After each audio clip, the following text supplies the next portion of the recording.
reerkii hawiyaha oo afka furtay aryaa naga soo gaara aryaa islaama cid idinka soo gaaraysa iyo cid idin imanaysa iyo cid idin soo agmaraysa wallaahi baana u jirsoo idinkuma yeeran idinkuma u yeerateen iyaar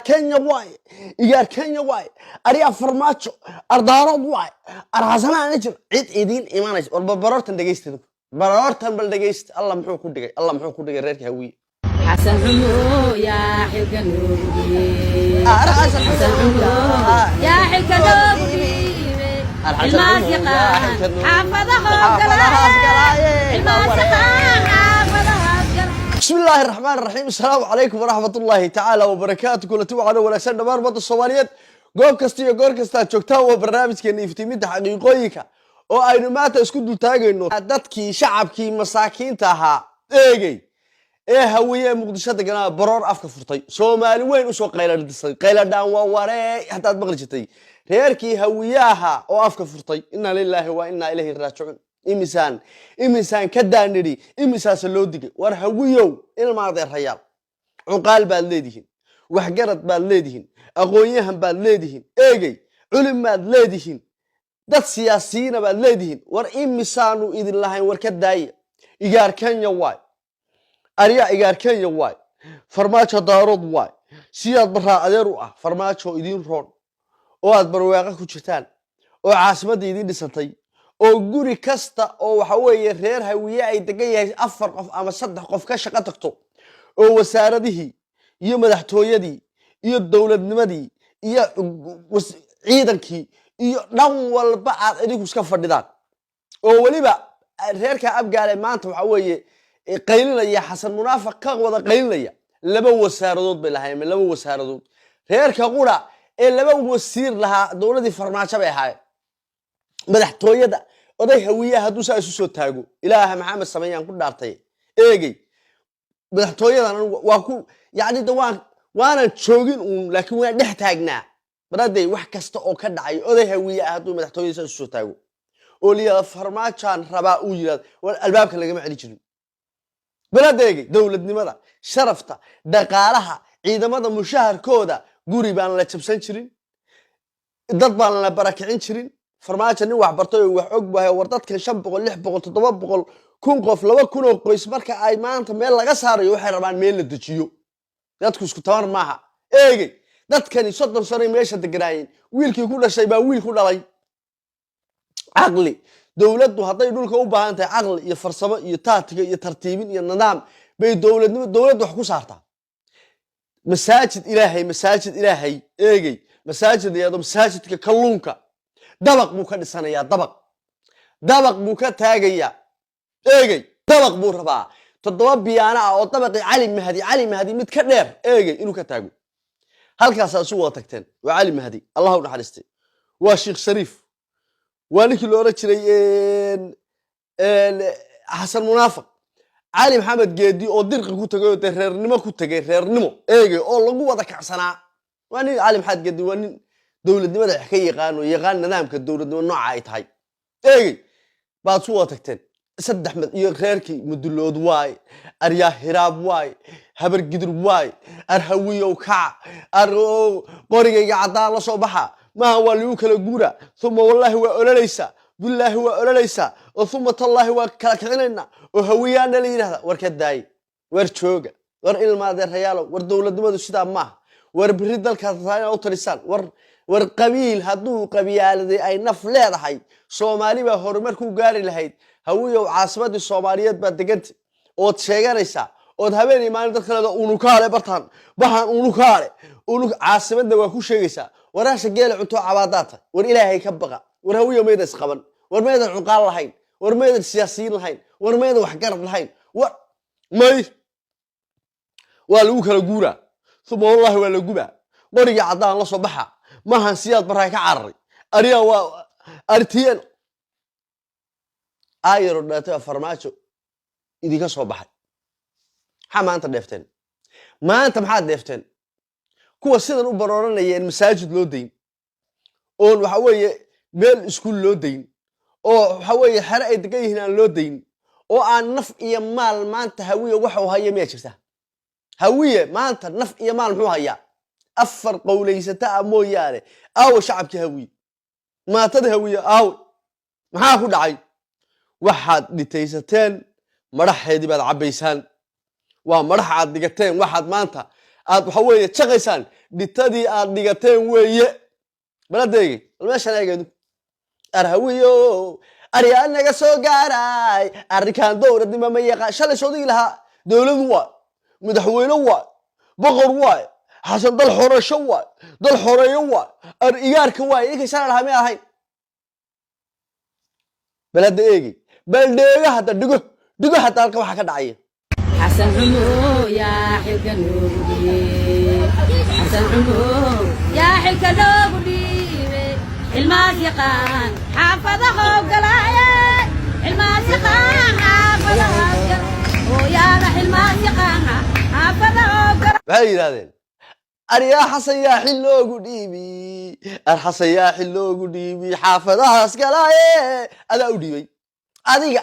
بوها نكي شلي دبادة تاجنا ciidamada dib u xoreynta koob iyo sagaashankii lagu noqaha ariya awrta gowraca argeela halkan xasan munaafiq wuxuu ahaa ninkii isagoo madaxweyne ah eegay maca sheekh shariif maanta qeynlaya baa la socday ilaahay uu naxariista cali mahdi baa la socday eegay saddex madaxweyne eegay oo ummadda Soomaaliyeed soo maray hay oo socdeen mahad kawaale horboodiyay mahad kawaale baa horboodiyay iyo niman habar gidira geela ururiya geela waxa lagu soo qoray koob iyo sagaashankii waa lagu kala guura waa niman madaxweyneyaal soo noqday waxa maxaa la diidayaa dawladnimo wax la yaado abkeed inuu meelna inuu soo galo eegay koob iyo sagaashankii lagu noqaha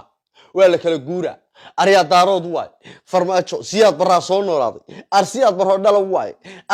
hargeysa durbaan looga tumay nimankii idoore halka joogay argagixisada SNM ee walba aan doonayn Soomaaliya inay isu timaado baa yiri siyaad baroo dhalo weeye ila nimanka waxa af Soomaaliga ma yaqaanaan nimanka af Soomaaliga soo dhiibay loo dhiibay arsiyaad baroo dhalo waay arsiyaad baroo waay arshig shariif oo ka kac ar wallahi wala gubaha maanta ata masaajidadii iska daa meel kale wuxuu yiri waadigii ogaayo buu yiri aan afarta qaadayay afartaba waanigii qaadayo amaanada hadalkeedu hadii agoon leedahay aan iska keenay lahaa amaanada hadalkeedii masaajidadii ilaahay eegay lagu tukanay buu yiri iska keena alamsay ma maqashay alamsay wa amalkiini hawiyo amalkiini baa leedin xabaariyay amalkiini eegay baa ifka laydu ku tusay dawladnimo iyo nidaam iyo kala dambeyn iyo sharaf iyo haykal dawladnimo iyo sharaf iyo nakhbaa socday muqdisho waa ka haysay ariya daarood waay oo dawladnimada iyo daaroodnimada maxaa iska galay farmaajo hadduu daarood yahay ilaahay baa ka dhaliyay eeg ma isaga doortay maya daarood waay Abdullahi Yusuf Allah naxariistay baa muqdisho soo galay iyadoo Cabdiqaas Salax Xasan madaxtooyadii looga dhaartay oo cali mahdi looga dhaartay oo madaxtooyada ay xiran tahay Cabdiqaas Salax Xasan sidaa u eegay waa nin habar gidira eegay ku u diidayana habar gidir saa intuu eegay buu yiri war ilaahay meedan ka baqeen raxa ka baxbaliyniyo ayr baataan la saacad baanay hooyada baa u sheegis liyo baa soo taagay afartiisa sano hotel buu ku laastay cali mahdi maxaad geedi baa yimi war dawladnimada daarood waay Abdullahi Yusuf soo galay Allah u naxariiste wax allaali wixii mooriyaad jirtay dhayaha inta ku dhufteen bay madaxtooyada galeen ilaahuma yuhuudna soo kaxaystaan eegay inkastoo Ethiopian soo kaxaystaan waxna aanay wanaagsan aanay aniga agteeda ka ahayn Ethiopian wanaagna dhacool eegay haddana madaxtooyada maanta ay joogaan waa qeylay daaroodana soo weeraray Abdullahi Yusuf daarood waay cali maxamed geedi ilaa hadda geed had waay ilaa hadda wahaad geed waay saasa 30 sanadood ninka mara dhowr 10 sano ninka laga daba qunuudi dawladnimada maanta muqdisho ka jirtana eegay ilaahay ka soo cali maxamed geedi Abdullahi Yusuf sababaha madaxtooyada uu maanta uu ku nafisayo sida ugu ruubanayaan eegay Abdullahi Yusuf furay Allah naxariis waxa ilaahay waa daarood waay ariya qabta madaxtooyadu buu furay dawladnimadu sharka u dhigay kursiga siyaad barre ka kacay oo aan 30 sanadood cid ku farsano dameer faanta dameeraad baa tiilay madaxtooyada faanta dameeraad baa taalay erga Abdullahi Yusuf galay intuu sida uga xaaray oo kursiga dhigay oo nidaamkii oo madaxtooyadii dhisay eegay buu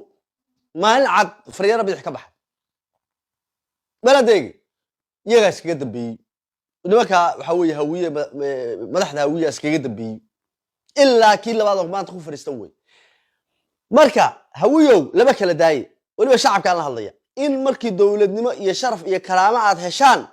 oo wanaag heshaan la leeyahay ariya daarood waay eegay marka balaayo habaar qaba idin yimaadana inaad qaylisaan ariya naga soo gaara naga soo cid idinka soo gaaraysa iyo cid idin soo gurmanaysa iyo cid wax idin weydiinaysa midna ma shita wiilkiidin weeye iyo madaxa dhigateen weeye jaqa naaska aad jaqaysaan eeg ama daar haydin noqdo ama macaan haydin noqday waa ka lahaydeen xasan dal xoreeyo waa iyaar hawiyo waa ariya iyaar kan waa iyaar digir waa ka lahaydeen weeye ka leefleefa niyo madaxii aad dhigateen eegay baad maanta jaqayna camalkiina lidin xambaariya camalkiina inna lillahi wa inna ilayhi raaji'uun masaajidadii buu galay masaajidadii waxaan arkay dhalinyaro le masaajidow waxa weeye jamaacad ugu dambeeyay baan kugu tukanaynaa ilaah baad leedahay cagaf baa la gelinay waa masaajid ilaahay wey waxa cagafka la gelinay maxaa ka malaynaysaa dad iska masaakiin maata meel jooga dabku saaray cid uu ka reebaa kuwa reerkaawi arxasana leele naga soo gaaray arxasan dowladnimo ma yaqaan guriyahaas xaraasha ma tiri ilaahu muu idinka sumuli idin gado sumuli muu idin gado idin iibiyo xitaa kuwaana qaadan maysaan eegay kuwaana qaadan maysaano xasan munaafiq iyo waxa la midka hadda kadib iska jiri maysaan sidii nimo orreedu tumaya boomba leedii yeernaya hawiye sama inna lillahi wa inna ilayhi raaji'uun warbalba iyo hoogan iyo balambalkan alla nimanka muxuu ku dhigay awiyow xasan ku karaamaysigina wallaydan habaar ugu karay ma qoray abaarkiinu inaan u kacaynay baladee la hawlo حسن عمو يا حلك نوبي حسن عمو يا حلك نوبي الماسقان حافظه قلايا الماسقان حافظه قلايا ويا رح الماسقان حافظه قلايا إنا لله وإنا إليه راجعون إنا لله وإنا إليه راجعون إلهي هيدين بوغدايو waxa aad dhitaysateen baad shaqaysaane allah idin boogadhayo waa taasoo abada war waxaan ku madaxtooyada iyadoo rahantaal dayn lagu leeyahay madaxtooyada uu ka baxaya xasan munaafiq aka hawiyo idinka dalbaday eegay kaligeed cuntoy kaliga celceli idinka dalbaday la cayaara eegay war khayr iyo baraka idin janiyo assalamu alaykum wa rahmatullahi ta'ala wa barakatuh